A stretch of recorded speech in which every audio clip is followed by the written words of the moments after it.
Well, Pitt held its first scrimmage of training camp on Saturday. It was a few days ago. And yesterday we found out that the defense won the scrimmage and that the offense maybe showed a little bit of warts, a little bit of rust. No, rust maybe isn't the right word, but it didn't do very well. It certainly didn't do well enough to win the scrimmage. And so as we move through training camp, we're approaching the halfway point here. With the start of the season, I mean, just over 2 weeks away, 17 days away from the start of the season, are we starting to get a little bit concerned about Pitt's offense? So much is riding on the Panthers' offense this season. So much is riding on a smooth and successful transition into Cade Bell's offense. And so much of the Narduzzi era is riding on this season, which is riding on the offense. Are we starting to get a little bit concerned about the progress of Pitt's offense and where they're at as they move through this third week of training camp, the second full week of training camp, and get closer to that 2-week mark, 2 weeks until the start of the season? Are we getting a little bit nervous about the offense? Let's talk about it here on the Morning Pitt and youtube.com/Panther-Lair.com.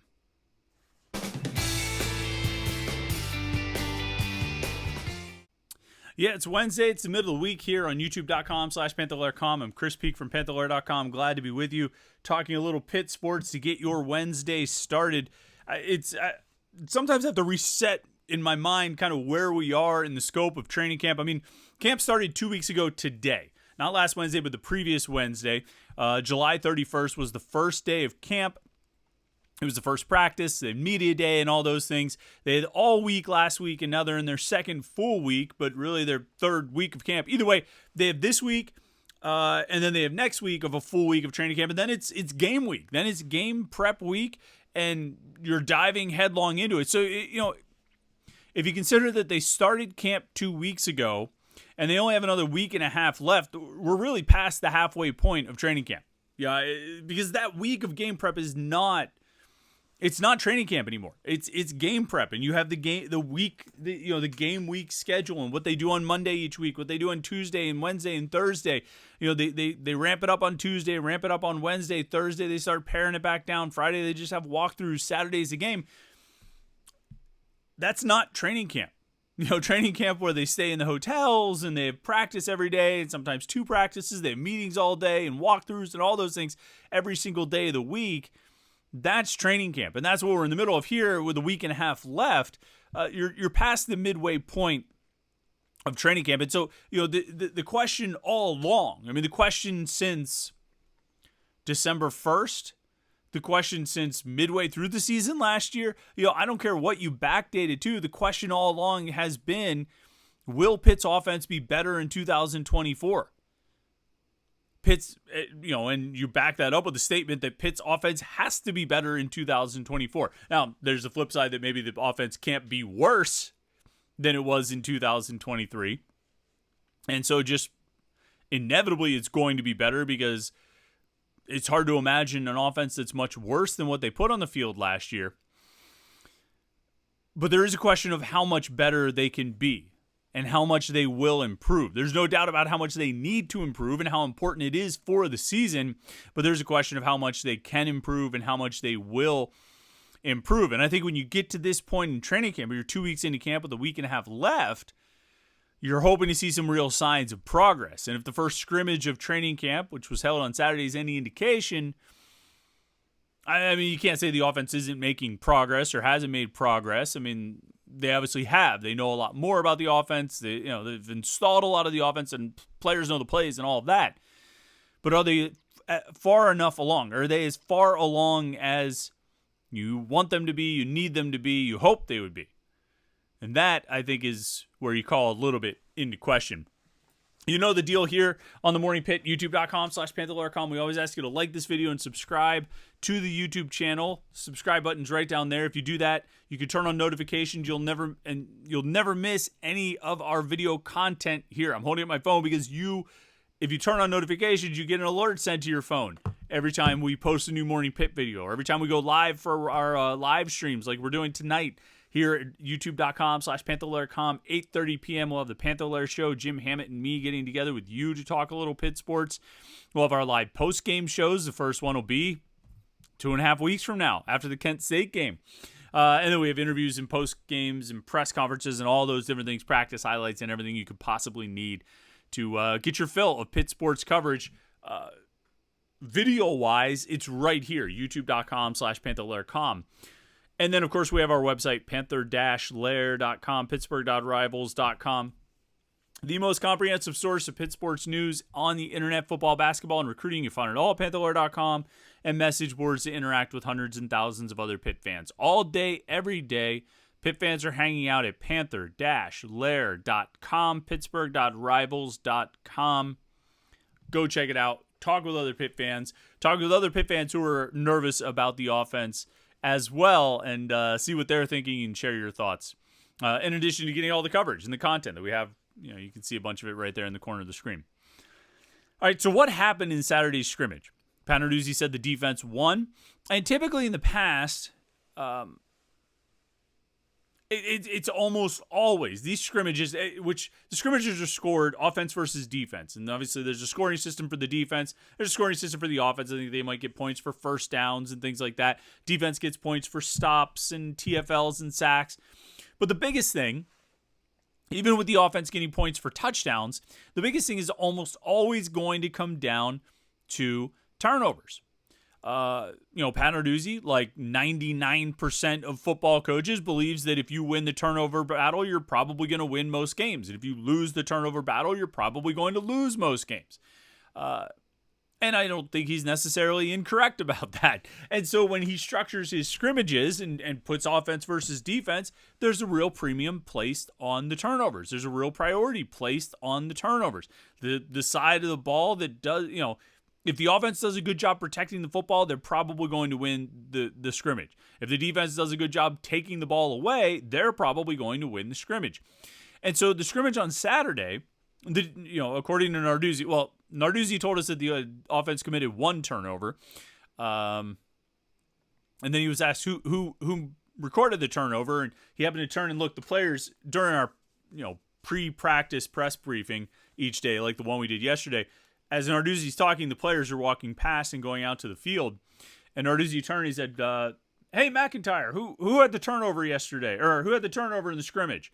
Called out to Javon McIntyre. McIntyre stopped. He said, Cruz and PJ, meaning Cruz Brookins and PJ O'Brien, a couple of safeties, talented defensive backs for this defense. And so it actually turned out there were two turnovers. Now, it's interesting because, as I say, Narduzzi typically, if the defense wins the scrimmage, it'll typically be a result of turnovers. And it'll be a result of the offense losing the scrimmage because of committing turnovers. But the fact that he undercounted the turnovers, he thought there was one, it turns out there was two. And the fact that even though there were two turnovers, he really didn't harp on that all that much, has raised a few eyebrows, because it wasn't the turnovers that lost the offense the scrimmage, it was other issues. Desmond Reed told us that the offense started off kind of well, but then sort of just struggled. They had false starts and snap infractions and guys not getting set. Narduzzi talked about that as well. Execution issues and focus issues and detail issues. And that's concerning, particularly when you're talking about snap infractions, you're talking about false starts, and you're talking about guys not getting set before the snap.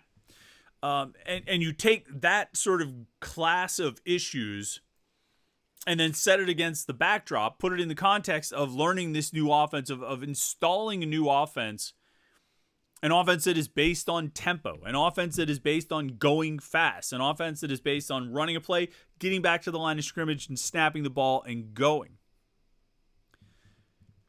I think when you try to operate that kind of offense, you run the risk of these sort of procedure penalties, these unforced errors, as they're called. And it was a couple years ago, it was 2019 maybe, where I tracked how many unforced errors or self-inflicted errors that Pitt offense committed, whether they were procedure penalties, interceptions, or fumbles, either lost or recovered. I counted them all, and it was a lot. It was a lot per game, like 7 or 8 or 9 per game of that offense just continually shooting itself in the foot. And those unforced errors, I think you run a greater risk incurring them, particularly the procedure penalties, when you're trying to go fast. You're going fast, you're hurrying up, you're getting back to the line of scrimmage, you got to get ready, you got to go. Oh, I didn't get set.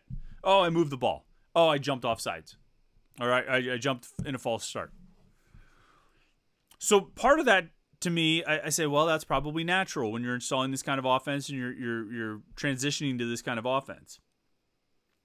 But then there's another part that says, yes, but they didn't just start learning this offense 2 weeks ago on July 31st. They started learning this offense in January, fully practicing it as a team with coaches in March during spring camp. And they have 15 practices there, plus walkthroughs and things. They've continued to try to work it over the course of the summer. And now, leading into Saturday, they had a week and a half of training camp practices as well. To get into that, now we haven't necessarily heard that these are issues dogging the offense throughout training camp, through day-to-day drills and practices, even team periods and team drills. But to get into that environment and get into that setting, the scrimmage setting, where you put a little bit more pressure on, where you're trying to win. It's as close to a game setting and as close to a game atmosphere as you're going to have until August 31st. And then that's how you respond, by having these unforced errors and these procedure penalties and those kinds of issues, those focus issues, those detail issues. That's a problem. And that is a little bit concerning. It's one of the oldest cliches in football that defense starts faster than offense when you get into a training camp. And you'll hear coaches at every level say that. I forget which coach it was, somebody in the NFL like 2 weeks ago said it. Well, defense starts faster than offense. Every team I've ever been. Like, how many coaches in history have said, every team I've ever been around, the defense always starts faster than the offense? Like, every one of them says it. But at a certain point, things start catching up. Now, I think with this team, maybe that transition, maybe that catching up, maybe that balancing is taking a little bit longer for two factors. One, that Panthers pointed out yesterday, they're running the same defense they've been running for the last 10 years. There hasn't been a change there. There has been a change on the offense. So you've got the epitome of stability, and repetition and reliability and just general understanding with the defense, because that's what they've been doing for 10 years. And then you've got a brand new offense coming in. And you've got something completely new that they're doing completely different. And even though they've been practicing it since the spring, it's a major change.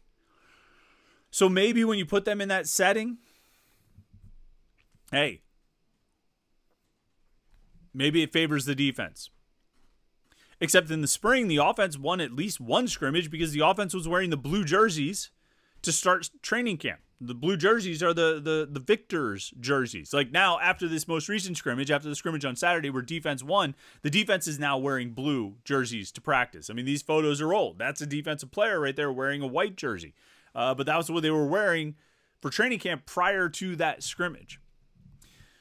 So it's not like this offense can't do better against this defense, but thus far in training camp, a week and a half into camp, which is where they were on Saturday for that scrimmage, they were still having those issues. They weren't playing clean. So how concerned are we about this? Well,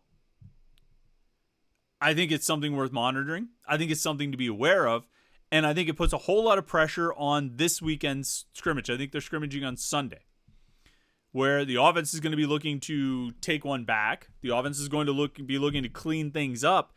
And this is maybe one of the most crucial stretches of training camp here, of how the offense responds to a poor performance in the scrimmage, of how they bounce back, of what they do in this next scrimmage to clean up those unforced errors and those procedure penalties and all of those things, to run this offense far more cleanly and crisply. Because look, we've been told by a lot of people that Cade Bell can scheme an offense. That Cade Bell is really good at designing plays and scheming guys open and getting the ball to the playmakers and all that stuff.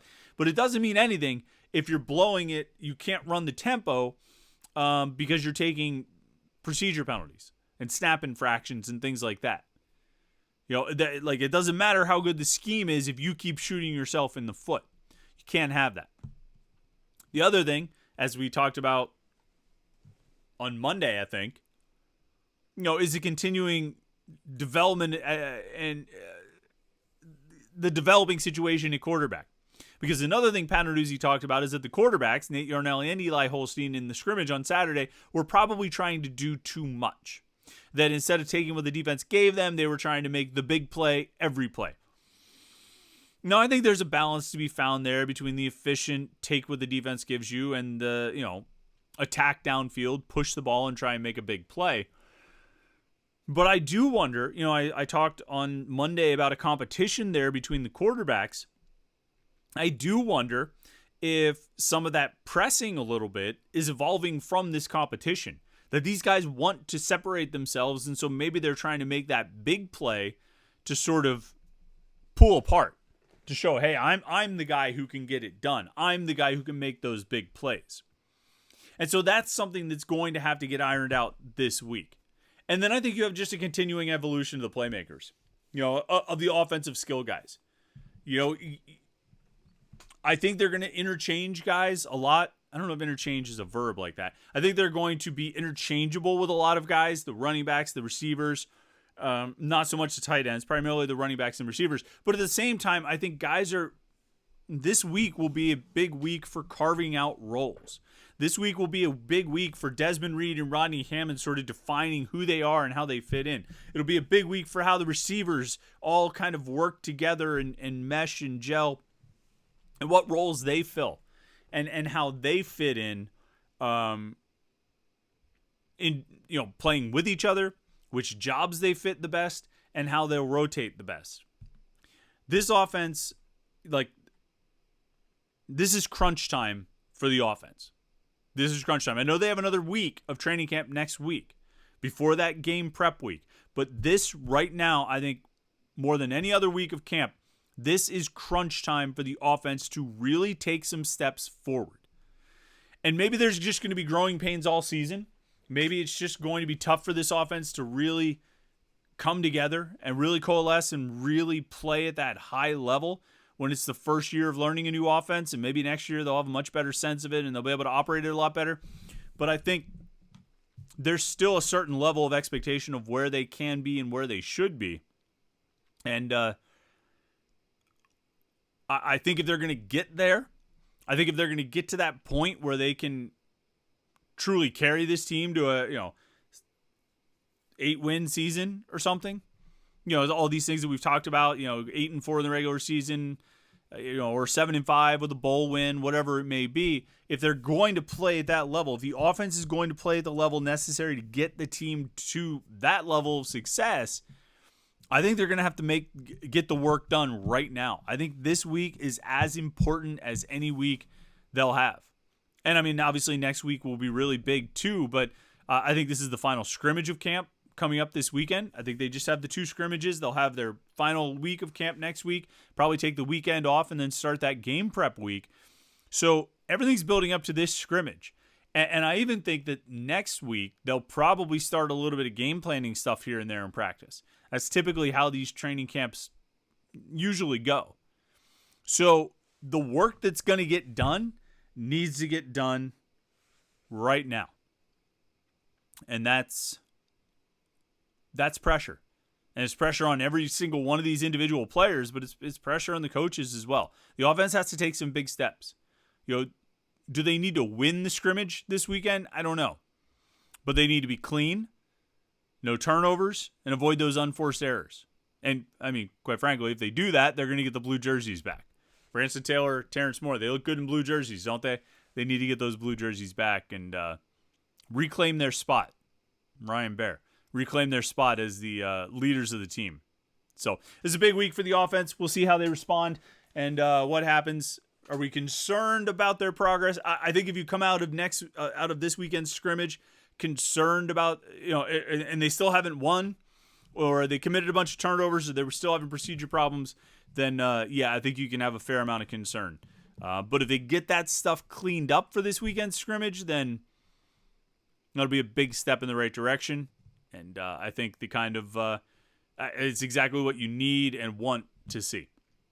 All right, make sure you like this video and subscribe, youtube.com/Panther-Lair.com. Don't forget our website, Panther-Lair.com, Pittsburgh.rivals.com, to get all of the latest Pitt sports news and coverage from training camp with lots of articles, photos, videos, message boards, all message board posts and threads, and all those kinds of things. Everything you need is right there, Panther-Lair.com, Pittsburgh.rivals.com. Thanks so much for tuning in today. Don't forget the live show tonight at 8:30 p.m. Make sure you tune in for that. We'll have a lot of good conversations. It should be fun.